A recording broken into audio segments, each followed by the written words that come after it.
تصوف اور تعلیمات تصوف یہ خود قرآن و حدیث ہے۔ قرآن و حدیث سے جو کچھ باہر ہے وہ تصوف نہیں ہو سکتا۔ لیکن ہوا کیا، پہلے صرف اچھے ہی اچھے تھے، جب اچھے برے ہو گئے، اچھے بھی مسلمانوں میں ہو گئے اور برے بھی مسلمانوں میں ہو گئے، تو اب بروں سے اچھوں کی تفریق کرنے کے لیے صوفی لفظ انٹروڈیوس ہوا۔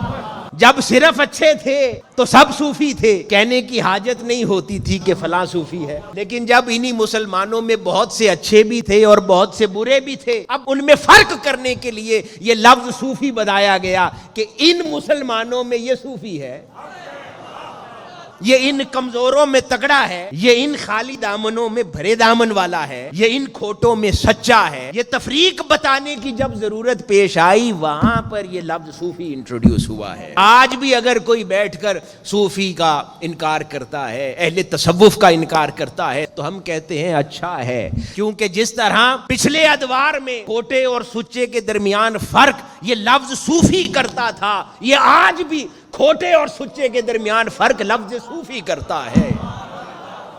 نہ مانو صوفی کو، دیکھنے والا جان لے گا کون کھوٹا ہے کون سچا ہے۔ نہ مانو تعلیمات تصوف کو، دیکھنے والا جان لے گا کہ کون سچا ہے کون سچا ہے۔